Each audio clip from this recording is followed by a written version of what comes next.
तर नमस्कार तुम्हाला तिघांनाही आणि अर्बन स्माईलमध्ये तुमचं स्वागत आहे. विशेष म्हणजे जी बाहेरची पेशंट्स असतात पुण्याच्या बाहेरची, त्यांचं कौतुक आम्हाला असतंच की ते सगळे ऑप्शन्स अवेलेबल असताना आणि चांगल्या म्हणजे तुम्ही ठाण्यातून आलात, चांगलं मोठं शहर आहे. जर छोटं शहर असलं तर आम्हाला असं वाटतं की तिकडे ऑप्शन्स अवेलेबल नाही आहे, पण तुम्ही ठाण्यासारख्या महानगरातून पुण्यात येणे आणि आमच्यावर विश्वास दाखवणे, सगळे ऑप्शन सोडून त्यासाठी तुमचे अनेक आभार. आणि ताईंशी माझं बोलणं गेली 15-20 दिवसापासून चालूच आहे आणि त्यांची तळमळ मला समजतीये की वडिलांविषयी त्यांचं जे क्वालिटी त्यांना पाहिजे, त्यांना जे काही मला सगळं विचारायचं मधात. तर आपण प्लीज तर कारण की काकांची भेट माझी झाली होती पूर्वी आणि तेव्हा गर्दी होती. काकांशी आम्ही जास्त बोललो पण नाही, फक्त एक्सरे काढला, काकांशी बोललो आणि मग आम्ही पाठवलं. तुम्ही काय घरी चर्चा केली, तुम्ही अपॉइंटमेंट डायरेक्ट सर्जरीसाठी फिक्स केलं आणि मला डॉक्टर विचारतात आपण फक्त त्यांच्याशी बोललो, फक्त एक्सरेस काढला, त्यांनी कसं काय अपॉइंटमेंट बुक केली. म्हटलं आय डोंट नो, आपण पाहूया. म्हणून आज तुमचं ते क्लिअर झालं. तर व्हिडिओला सुरू करूया. पहिलाच प्रश्न तुम्हाला, काय नाव आहे आणि काय त्रास आहे दातांचा? हां, मी दीपक दत्तात्रय गोखले, ठाण्याहून आलो. माझे म्हणजे बरेचसे दात आधीपासूनच पडलेले आहेत बऱ्यापैकी. काही दातांचं रूट कॅनल वगैरे फार पूर्वी झाला आहे. आता मी जवळजवळ 4 वर्ष रिटायर झालो, पण मी काही आधी म्हणजे अशी ट्रीटमेंट आता असंच काहीच केलीच नाही. आणि जवळजवळ 1-1.25 महिन्यापूर्वी मी खजूर खात असताना माझा एक पुढचा दात पडला आणि मग त्याच्यानं मी आणि तुमचे व्हिडिओ मी एक 7-8 महिन्यापूर्वीपासून बघत होतो. तर माझ्या बरेच दिवस म्हणत होतं की इकडे जाऊन एकदा आपण भेटून येऊ, काय ते हे 3-4 दिवसात दात पेशंट म्हणताय ते कसं अगदी होतात त्याची एकदा जाऊन खात्री करून घेऊया. म्हणून मग तो पुढचा दात पडल्यामुळे मग मी लगेच डिसिजन घेतला की आपण जायचं. पहिली भेट तुमची झाली, डॉक्टरांना भेटला, एक्सरे काढले, घरी गेला. हां, घरी काय चर्चा झाली की सरळ तुम्ही सर्जरीसाठी तयार झाला? नाही, घरी मग माझी मुलगी ऑस्ट्रेलिया होती, तिला मी म्हणजे थोडं ब्रीफिंग केलं की मी असं असं जाऊन आलो, तर तू आल्यावर मग आपण बघू एकदा बाहेर, तर एकदा तू आणि मी भेटून सरांना भेटून जाऊ. मग ह्यांनी काय केलं, सरांशी बोलली वाटतं का तुमच्याशी, आणि मग ती काही पेशंटचे नंबर तिला सरांनी शेअर केले ज्यांची सर्जरी. हो, मग जवळजवळ 8-10 पेशंटशी बोलली स्वतः. किती वेळ बोललात तुम्ही? ऑलमोस्ट 15-20 मिनिट्स तरी बोलले मी प्रत्येकांशी. आणि मी please believe me, I just forward a random number. मी असं नाही केलं की ते ठराविक नंबरच पाठवले, रँडम नंबर. त्यांनी जर अजून मागितले असते, त्यांना काही 25 पेशंट दिले, त्यांनी अजून म्हटलं असते म्हणून 50 पाठवले असते. आणि प्लीज मी तुम्हाला पण त्रास देणार आहे, तुमचा पण नंबर पाठवेल. नाही प्रॉब्लेम काहीच. तर मग अशा रीतीने तिने जे सगळ्यांनी केलं, सगळ्यांचा जवळजवळ म्हणजे सगळ्यात पेशंटनी पॉझिटिव्ह रिप्लाय दिला. आणि मग आम्ही म्हटलं चला आता करायचंच आहे तर गो अहेड आणि मग करूया, म्हणजे सुरू करूया, चांगल्या कामाला उगाच उशीर कशाला. आणि एक दात पडत चालले, आता मग पुढे त्रास होण्यापेक्षा आत्ता काही आपल्याला कॉम्प्लिकेशन नाही तर आत्ता करून टाकू, हा निर्णय घेतला आणि मग आम्ही आज आलो इकडे. काकूंना प्रश्न विचारायचा आहे, माणूस म्हणून दीपक साहेबांचे दात पडतायत आणि त्याच्यावर त्यांचा इफेक्ट होतोय आणि त्याचा स्वभाव बदलत चाललाय. पहिले ते वेगळे होते, आता दात नसल्यामुळे किंवा जेवण त्रास होतो म्हणून त्यांच्यावर काहीतरी फरक पडतोय, इफेक्ट होतोय, असं तुम्हाला काही जाणवलं? नाही, असं ते कधीच जाणवून देत नाहीत. कारण म्हणजे त्यांना जरी त्रास होत असेल त्यांना दात नाहीत म्हणून खायला त्रास, पण ते असं कधीच जाणीवपूर्वक मला सांगत नाहीत की मला हे खाऊन त्रास होतोय तर तू हा पदार्थ बनवू नकोस किंवा मला खायला देऊ नकोस. हा, फक्त म्हणजे ते म्हणतात तुला काय जमेल ते तू कर, मला जमलं असं मी म्हणजे हे करेन. पण जनरली आमच्याकडे असं आम्ही एक तर नॉनव्हेज खात नाही, त्यामुळे म्हणजे हार्ट वगैरे असं खाणं आमचं कमीच असतं. आणि म्हणजे पण मला जाणवत होतं आणि मी कधीपासून त्यांच्या मागे होते की तुम्ही एकदा प्रॉपर दातांची ट्रीटमेंट सुरू करा म्हणून. की म्हणजे असं एक दात नसला तरी किती त्रास होतो हे अनुभव मी स्वतः घेतलेला आहे. त्यामुळे म्हटलं तुम्ही वेळच्या वेळी सगळे दातांची ट्रीटमेंट केली तर चांगलं होईल, म्हणजे पुढचं लाईफला तुम्हाला ते जास्त चांगलं पडेल. यासाठी झोपेचे काही प्रकार बदलले, त्यांचे स्लीप पॅटर्न बदलला, जेवण डायजेस्ट नाही होत आहे म्हणून स्लीप पॅटर्न काही असं काही तुम्ही नोटीस केलं? नाही तसं काही नाही नोटीस केलं. चिडचिड वाढली असं काही, असं पण नाही काही? चिडचिड म्हणजे कधी कधी आता म्हणजे मे बी कसं तसं जेवण करत नसल्यामुळे असं नाही होतं? नाही असं कसं कारण की जेवण अनुभव असा कमी आहे- झालं म्हणून नाही कधी चिडचिड नाही ना? झाली त्यांची. हा. ताई, फक्त अशी भीती होती त्यांना की आता दात पडायला लागले तर मग आता म्हणजे लगेच काहीतरी केलं पाहिजे, कारण की एवढे वर्ष त्यांनी थोडं डिले केलं की बघूया नंतर होईल वगैरे असं. पण मग जेव्हा तो समोरचा दात त्यांचा एक हे झाला तेव्हा त्यांना अशी भीती होती की आता मी काहीतरी खाईन तर पडेल. सो मग ती एक भीती होती. पण आता लाईक मे बी ट्रीटमेंट डॉक्टरांना भेटून आल्यावरती ते म्हणाले की आपण करून टाकूया. सो म्हणजे त्यांना मे बी ते भीती कमी होईल आणि प्लस चांगलं खाता वगैरे येईल सगळं. काल आम्ही एक नगरच्या पेशंटला दात बसवले. बोलले मी 7-8 वर्ष झाले हसलोच नाही, मी हसले विसरलो. असा काही अनुभव आहे की मी बाहेर जायला टाळायचो दात माझे खराब असल्यामुळे, किंवा काही प्रसंग असेल जिथे गरजेचं आहे तिथे जायचं, बाकीच्यांना टाळायचो, मित्रमंडळीमध्ये जाताना थोडंसं ऑकवर्ड किंवा लो कॉन्फिडंट फील होणे, असं काही अनुभव आहे तुम्हाला?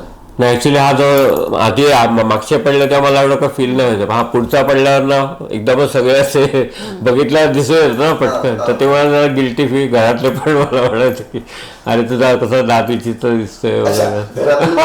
बाहेरचे काही मित्रमंडळी असं काही म्हणलं कोणी? बाहेरचं म्हणजे असं मी म्हणजे असं अवॉइड करायला लागलो, कारण असं जास्ती कोणाला भेटायचं नाही असं व्हायचं. मग असं लपवायचो किंवा जास्ती हसा असं म्हणजे थोडंसं हे होतं. तर यालाच एक जोडून प्रश्न आहे, काय अपेक्षा आहे आज सर्जरीच्या दातांच्या, काय अपेक्षा असतील? आता एवढीच अपेक्षा आहे की जे नवीन दात मिळतील ते चांगले टिकावेत आणि म्हणजे पुढचं लाईफ खाण्या हा सर्जरी जरा अशी म्हणजे थोडीशी भीतीदायक वाटते, मनात भीती. काय याच्यापूर्वी कधी माझी अशी मेजर काय ऑपरेशन झालं नाही कधी, तर ती सर्जरी व्यवस्थित व्हावी, दात पण चांगले बसावेत आणि पुढचं लाईफ चांगलं जावं खाण्यापिण्याने असं व्यवस्थित. ताईंना विचारतो, दात दिसायला व्यवस्थित असायला पाहिजे की खाण्यासाठी व्यवस्थित असले पाहिजे की दोन्ही पण असायला पाहिजे? प्रायोरिटी वाईज तुम्ही सांगायचंय. आय फील प्रायोरिटी वाईज पहिले तर खायला जमलं पाहिजे, कारण की त्याच्यातूनच आपल्याला आनंद मिळतो आणि नंतर दिसण्यावरती. सो म्हणजे दोन्ही इम्पॉर्टंट फॅक्टर्स आहेत आपल्या लाईफ मधले. 60-40 आय फील. तुम्हाला नाही पण खाण्यासाठीच म्हणजे दातांचं फिनिशिंग जास्त चांगलं पाहिजे आणि म्हणजे लाईफ लॉंग टिकले पाहिजे. दिसणं काय म्हणजे आता ह्या स्टेजला दिसणं हे मायनर असतं. दिसायला पण असायला दिसायला ठीक आहे म्हणजे, पण मेन तो हे खाण. माझ्या दिवसांपूर्वी ठाण्यावरून जो प्रवास सुरू झाला, पुण्यात तो संपतोय आणि उद्या तुम्ही ठाण्याला परत जाणार आहे. मागच्या व्हिडिओमध्ये मी असं म्हटलं होतं की आपण फीडबॅक विचारू, हसून हसून पाहूया की काय अनुभव आहे. मी तेव्हा खूप विश्वासाने असं म्हटलं की तुम्हाला दात आवडतीलच. आज तो दिवस आहे. काय फीडबॅक आहे? काय खरंच आवडले की बळजबरीने मी तुम्हाला म्हणतोय असं? नाही, ॲक्च्युली खूप छान वाटलं. म्हणजे जे मी मला ठरवलं होतं ते मी सक्सेसफुली म्हणजे पुढे आलो त्यासाठी. आणि डॉक्टरनी आणि सगळ्या स्टाफने एवढीच मला हेल्प केली की माझे दात परत मला नवीन दात मिळाले. अपेक्षेसारखे मिळाले तुमच्या? अपेक्षा, कारण मी आधी खूप म्हणजे असं हे केलेलं की एक एक दात काढून मग तो प्रोसेस 5-6 महिने चालते, मग ती कवडी येणार, मग ते हे. तर त्यापेक्षा मला हे म्हणजे असं ट्राय करायचं की झटपट मला पाहिजे होतं आणि माझ्या अपेक्षेप्रमाणे तसंच मला मिळालं. थोडे झालं तास वगैरे इकडे एकदम एवढे दात काढायची कधी आपल्याला सवय पण नसते. पण ते सगळं मॅनेज झालं, म्हणजे असं खूप त्रास पण नाही आला. आणि मी म्हणजे पहिलं वरचा जबडा मग खालचा जबडा असं करून एक दिवस केला. म्हणजे आपण 3 दिवसाच्या जागी 4 दिवस लागले. तर त्यामुळे मला खाऊन पाहिलं. खाण्याचा अनुभव होता व्यवस्थित? चावता आलं तुम्हाला? चावता. पण आता काय झालं मला ऍक्च्युली चावता येते बरोबर, पण आता 2-3 दात नव्हते ना, त्यामुळे ती जखमा झालेल्या इम्प्लांटच्या आणि 4-5 दिवस त्या ओठाला असं हे झालंय. तर ते ज्या गोळ्या आहेत ना त्या कम्प्लीट करायच्या. 4-5 दिवसांनी सूज पण नाही गेली. ताई मला तुम्हाला विचारायचंय, सर्जरीला हे आत होते, पण सर्जरी तुम्ही अनुभवली तुमच्यात, तुम्ही पूर्ण पाहत होता. यांचं मी काय म्हणतात टेन्स चेहरा, काळजी पाहायचं की कसं चालू आहे काय चालू आहे असं यांचं चालू होतं. तुम्ही 4 दिवस घराच्या बाहेर राहिलेत, थोडे डोळे पाणावतील तुमचे मला माहित आहे, पण काय अनुभव आहे तुमचा, तुम्ही यांना पाहिलं असताना जेवताना? यायच्या आधी म्हणजे मला टेन्शन होतं की कारण त्यांना कधीच कुठल्या वेदना सहन करायचा अनुभव नव्हता, कधीच ते आजारी नव्हते आणि एकदम एवढे सगळे दात गेल्यानंतर ते काढताना ज्या काही त्रास होतो तो मी माझ्या बाबतीत स्वतः अनुभव घेतलेला आहे. त्यामुळे म्हणजे त्यांना ते कितपत झेपेल हे मला थोडं टेन्शन होतं. आणि नंतर आता हे दात जे नवीन येणार आहेत ते कसे दिसतील बरोबर आहे, बरोबर आहे. आणि म्हणजे त्यांनी त्यांना जमेल की नाही खायला व्यवस्थित. पण ते आता त्यांनी ट्राय करून बघितला ड्रायफ्रुट्स खाऊन, तर म्हणाली व्यवस्थित जमत आहे, पण थोडा अजून म्हणजे काय म्हणतो सूज वगैरे सराव झाला 1-2-3 असं गळत आता सध्या. हे पण स्प्रे पण केला असेल. तर त्याच्यामुळे पण म्हणजे थोडा अजून 1-2 दिवस गेले की मग जास्त किती सराव छान झाला की झालाय हा. ते कळेल अजून. सर, जसं मी तुम्हाला मागे पहिल्या व्हिडिओमध्ये विचारलं होतं की तुम्ही सोशली थोडंसं थांबवलं. माझे एक पेशंट होते रत्नागिरीचे, देसाई म्हणून, त्या सूत्रसंचालिका करायच्या. त्या म्हणाल्या मी दात नसल्यामुळे सगळं बंद केलं, माझ्या कितीतरी प्रोग्राम हौसे खातर मी सगळं बंद केलं, आता मी ते सुरू करणार आहे. असं तुमचं काही आहे की मी हे दातांमुळे थांबवलं होतं, मला आता सुरू करायचंय, असं काही प्लॅन आहे तुमचा? एक नॉर्मल मॉर्निंग वॉक असतं, काही पण ते मी चालूच होतं, फक्त मला आता ते पुढच्या पडल्यामुळे असं हे वाटतं गिल्टी की बाबा मी लोकांना वेळ गेलं आणि मला घरचे पण असं होते काय यंग दिसतंय ना काका, यंग दिसतंय बरं. आणि हे कसं व्हायचं सगळं जुळून आलं. मी इकडे आलो, मग जवळच आमच्या काकांची जागा पण होती, मग ते म्हणाले आमच्याकडे या ट्रीटमेंटला. त्यांनी पण खूप मदत केली, तुमच्याकडे राहिलं तर एकदम घरच्यासारखं वाटलं. माझ्या मिसेसनी, माझ्या मुलींनी, काकांनी, काकांनी खूप नाही मी पाहिलं सगळं, खूप हे केलं. सगळं त्यावेळी एकदम असं तुमचा स्टाफ, तुमचे सर सगळेच कॉपरेटिव्ह. आणि हा सर, सर्जरीचा अनुभव कसा होता? डॉक्टर मनीष विषयी तुमचं म्हणणं? नाही, डॉक्टर तर खूप छान आहे. म्हणजे पहिल्या दिवशी त्यांनी मला म्हणजे माझी पहिली वेळ आहे आणि ही ऑपरेशन म्हणजे सर्जरी करायला आलं ती दुसरी वेळ.